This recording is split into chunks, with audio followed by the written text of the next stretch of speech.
가깝고도 먼 나라라는 말처럼 일본은 우리와 역사와 문화를 공유하면서도 동시에 감정이 골이 깊은 나라입니다. 그 중에서도 한국과 일본이 공유하고 있는 한일 고대사의 문제는 아직까지도 다 풀려지지 않은 채 신비의 영역으로 남아있죠.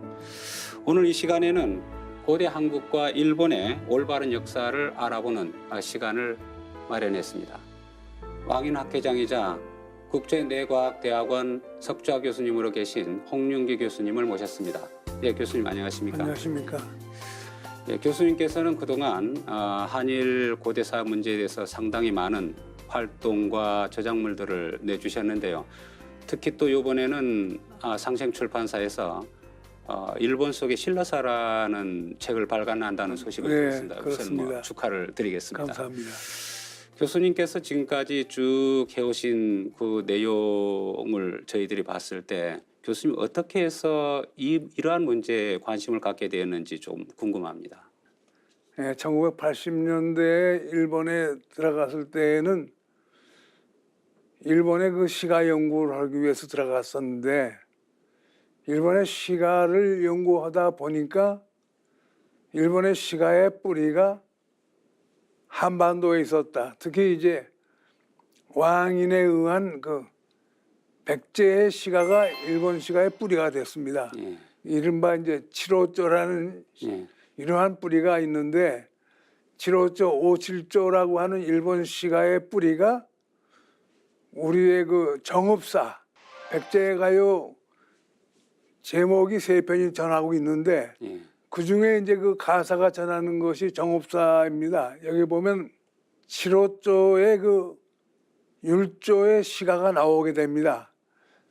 그래서 그렇다면은 일본 시가의 뿌리가 한반도로부터 건너갔다고 한다면은 좀 더 깊이 일본 고대사를 공부하는 게 좋지 않겠느냐 해서 이제 들어갈수록 일본 속의 그 왕실의 그 역사 내용으로 옮겨가게 됐었습니다. 예. 교수님 말씀은 이제 일본 시가를 연구하려다가 이제 어떤 백제와의 관련 정읍사 특히 네. 아주 상당히 좀 흥미로운 그런 네. 내용입니다. 사실 우리가 그 고대 일본에 미친 영향을 이야기할 때는 거의 그 백제를 많이 이야기하지 않습니까? 그렇습니다. 예. 교수님께서는 그 백제 문화가 일본에 어떻게 영향을 미쳤다고 봅니까? 물론 지금 짧게 말씀해 가지고 다 할지 모르겠습니다만 어떻게? 네, 그걸 뭐 간단히 말씀드린다면 일본 왕실이 백제 계열입니다. 이것은 뭐 일본 학자들도 긍정적으로 생각하는 분들이 많이 있었고 그렇다면 신라는 전혀 일본과 관계가 없었느냐? 예, 예. 실질적으로 처음엔 저도 백제 역사를 쭉 이제 하면서 일본의 서해안 지역, 말하자면 우리 동해의 만짝 지역들, 예. 경상북도 만짝 지역들 이쪽 해당되는 지역들을 쭉 답사를 해보니까 신라인의 그 뿌리가 아주 깊더라고요. 예. 그건 혈청학적으로 일본의 그 여러 학자들도 밝혀냈습니다만은 이 A형 혈액형이라는 거 예, 예. 이것이 이제 우리나라 그 경북 지방의 그 혈액형의 약 34.3% 정도의 혈액형이 A형 혈액형입니다. 그런데 역시 일본 서해안 지역 일대의 그 주민들의 혈액형도 34.3% 정도 이런 같은 그 비율을 가지고 있더라고요. 예. 그러면서 이제 일본 학자들이 연구한 것을 또 보면은 신라에 의해서 상당히 그 일본이 시달렸습니다. 예. 그래서 이제 더구나 일본 왕실이 백제 계열이었기 때문에 그랬는지 여하간에 그 신라에 대한 반감들이 컸습니다. 예. 그러한 것은 일본 역사 기사에서도 더러 이제 흔적을 우리가 살필 수 있습니다만은 특히 신라의 명칭들이 제가 쭉 조사를 해보니까 한 14가지가 되더라고요. 예. 흰백자를 쓰는 그 지명들만 해도 뭐 백석이라든지 백목이라든지 뭐 백천이라든지 등등 5군데가 되고 그 밖에 이제 여러 가지 이제 명칭들이 나오는데 신라인들이 일본 그 서해안 일대에서 그 지역 사회에 아마 주도권을 쥐고 살았지 않았겠느냐. 특히 이제 그 일본의 저 서해안 그 북쪽으로 올라가서 니가다라는 지역이 니가다, 예. 있습니다만 예, 예. 니가다 쪽에 가보면 신라 왕묘라는 묘비가 있는 그러한 그 지역이 있습니다. 예. 산 위에 신라의 그 경주의 무덤보다 더 큰 둥근 무덤 같은 지역인데 꼭대기엔 신라 왕묘라고 되어 있습니다. 예. 그 신라 왕이 그 지역을 지배했다는 것을 이제 상징한다고 보겠는데 그러한 것들 등등 해서 앞으로 이제 그 한일 간에서 이제 특히 일본에 진출한 신라인들의 발자취가 예. 이것이 연구의 대상이 되고도 남는다. 예. 그런 느낌을 받았어요. 예, 이제 예. 지금까지 보시면은 이제 교수님께서는 특히 그 일본 고대사의 백제와의 관계를 많이 이야기를 네. 해주셨지 않습니까? 네. 사실 그런 면에서 아까도 이제 말씀해 주셨듯이 신라에 대한 관심을 가졌다는 게 사실은 저희들은 놀랍기도 한데요. 어떤 신라에 대한 관심을 갖게 된 직접적인 어떤 계기가 네, 있습니까? 있습니다. 역시 제가 그 백제 중심의 지역만 답사했었어요. 예를 들면 이제 규슈 지방이라든지 이런 등등 지역을 만 하다가 일본의 그 서해안 지역들을 답사하게 됐었어요. 이를테면 이제 스루가라는데 스루가 잘 아시겠습니다만 스루가만 쪽에 가보니까 신라 왕자 천일장을 모시는 큰 신궁이 있더라고요. 일본 왕실 신궁인데 그래서 그렇다면은 이 지역이 신라와 연고가 있었구나 하는 걸 살피게 됐고 그러면서 이제 일본의 그 서해안 일대의 그 스루가를 중심으로 한 지역들을 답사하는데 보니까 신라 신사라고 하는 예. 그러한 그 사당도 있더라고요.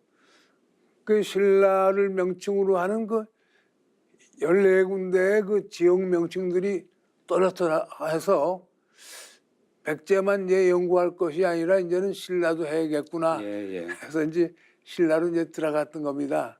예, 예. 우리가 보통 그 백제를 이야기할 때는 백제인들이 일본 열도로 넘어간 것은 그래도 어느 정도 시기를 우리가 짐작을 할 수 있는데 네.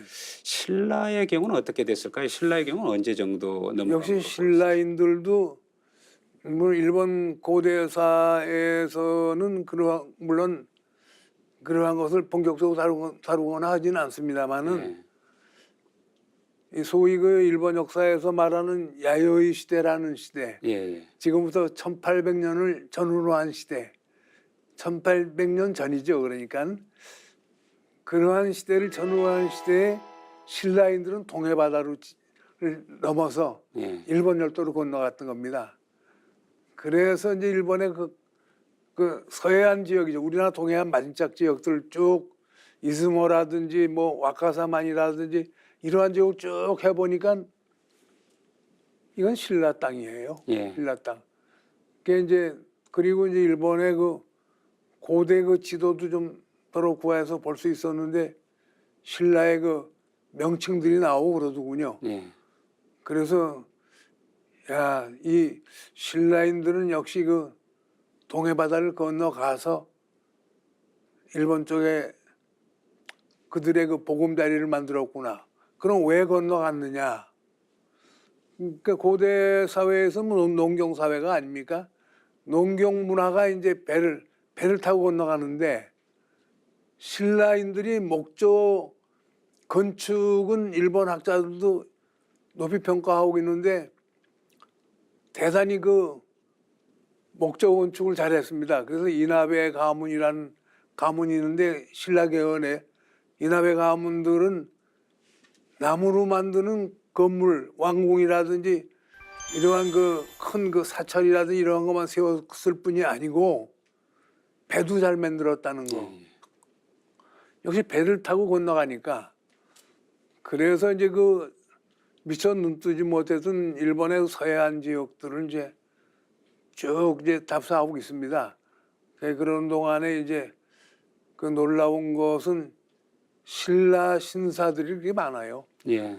그 이제 표기로는 이제 세신자 뭐 신라 이 글자뿐이 아니고 뭐 흰백자를 쓰는 신라 명칭이라든지 뭐 여러 가지가 있습니다. 그래서 신라가 본격적으로 이제 연구되어야 하지 않겠느냐. 그래서 이제 제가 그 월간지에도 쭉 연재를 하게 됐었고, 이제 상생 출판에서 이제 일본 속의 신라라고 하는 그 졸조도 이제 만들게 됐습니다. 예, 저도 뭐 일전에 그 이즈모 지역을 뭐 답사를 한 적이 있습니다. 이제 예. 가보면 어차피 이제 그 해류가 우리 동해안에서 그 일본 열도 쪽으로 그 이즈모 지방이라든가 그쪽으로 흐른다고 하더라고요. 예, 그렇습니다. 그래서 이제 그쪽에는 상당히 많은 그 우리 고대 신라와 관련된 그런 유물유적들이 있다는 이야기를 예, 들은 적이 있습니다. 예, 그렇습니다. 저 인도네시아 쪽으로부터 이제 일본으로 난류가 올라오는 게 대마도를 예, 예. 사이에 두고 이렇게 쭉 올라오면서 일본의 그 서해안 지역의 만들마다 이 여러 가지 그 고대 문화가 퍼지는데 신라인들이 목선 나무배를 잘 만들었답니다. 그래서 나무배를 통해서 진출해 들어왔다고 그래요.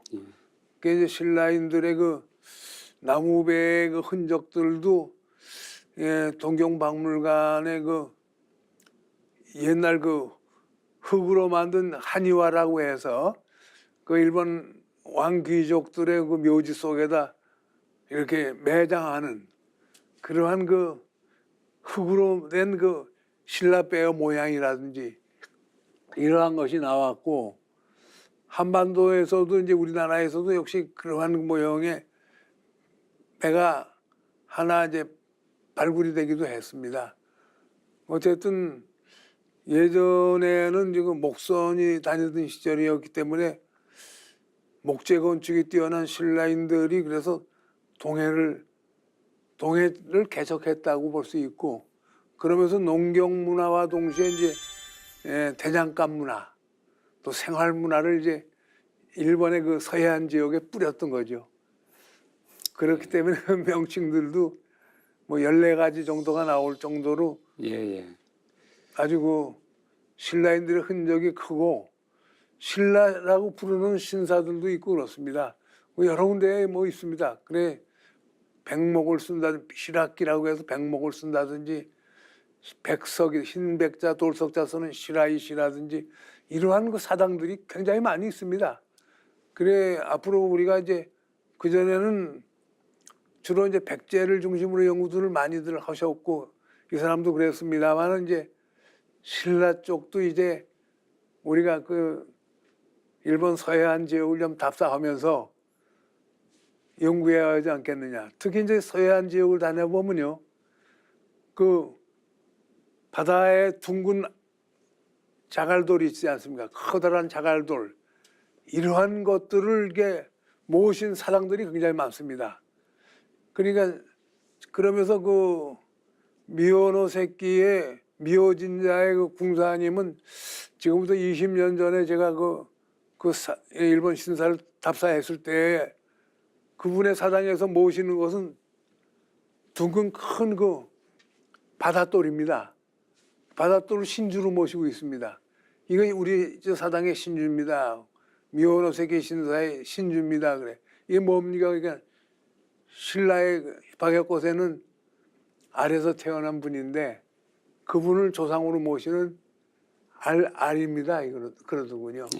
그래 이제 그 알문화, 신라의 그 알문화가 그 일본 서해안 일대에는 이르는 도처마다 많이 있습니다.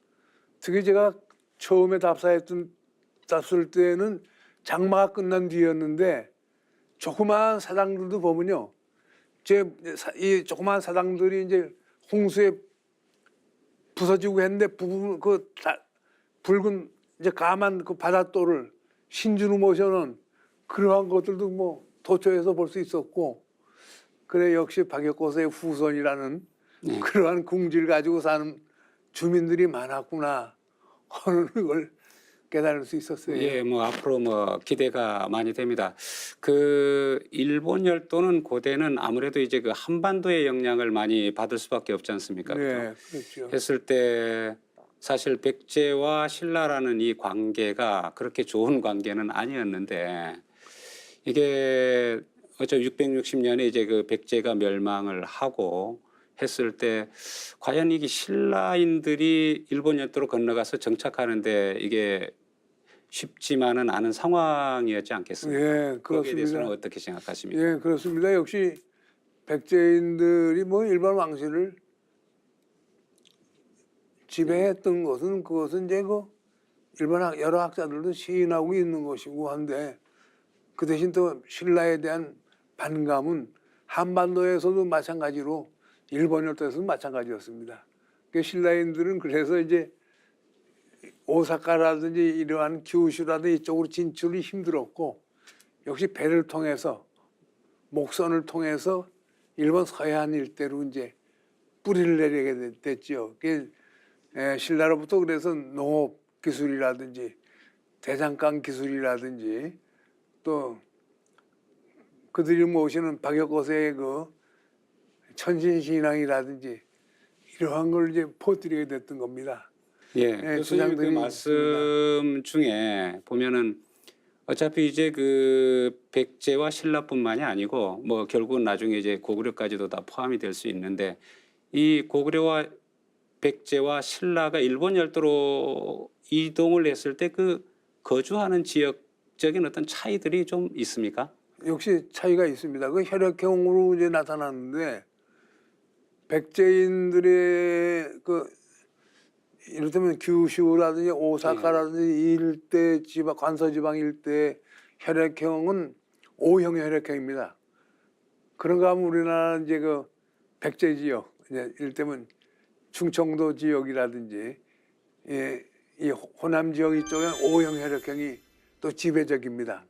이건 혈청학적으로 이제 그 일본 학자들이 연구한 걸 보면은 혈액형 분포를 보면 역시 그 신라와 백제의 그 대치 관계가 혈액형으로도 나타나는 것 같다는 아, 예. 그런 네.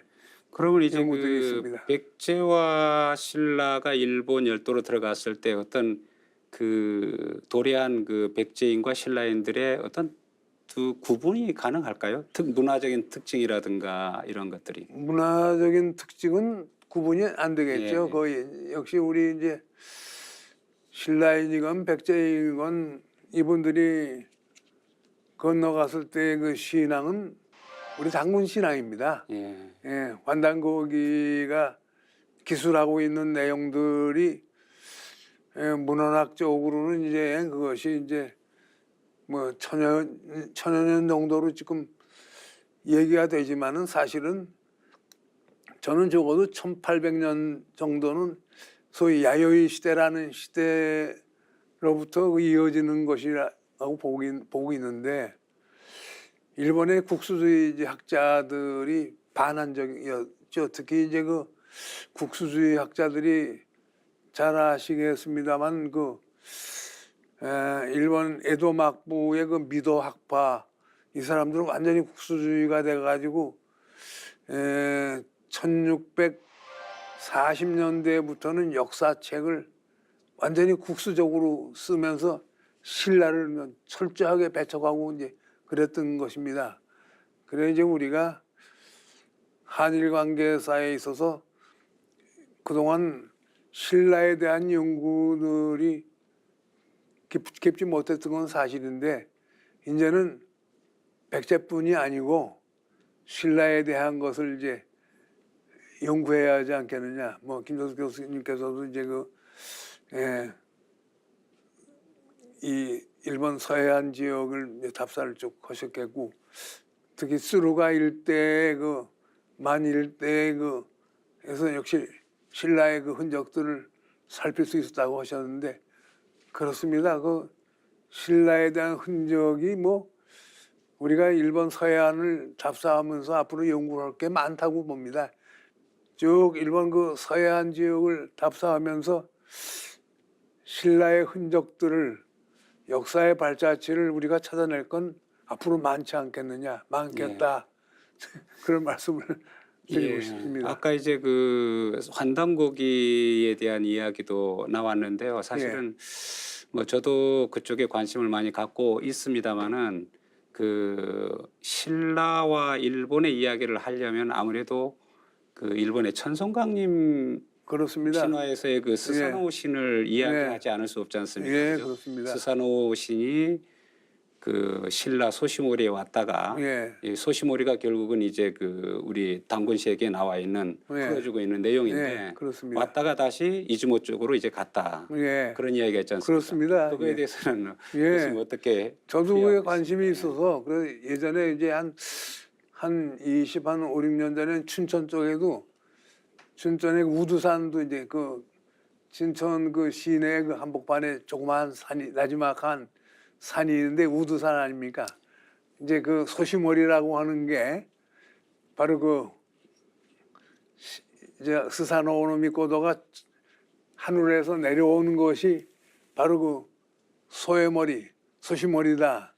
소해머리가 춘천의 우두산 지역이다고 하는 그러한 그 지적들이 있는데 상당히 공감이 갑니다. 그러니까 스사노 오노미코도라는 신이 그렇다면 신라신이 아니겠느냐?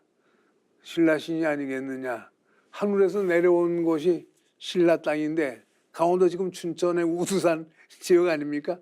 근데 일본의 저명한 그 역사학자의 일본 서기 번역한 책이 있는데 고단샤라고 하는 여기서 나온 역사책의 서문을 보면은요, 이분이 쓴 역사의 서문을 보면은 소시머리는 소의 머리로서 이것은 왕도를 뜻하는 것이 아니냐.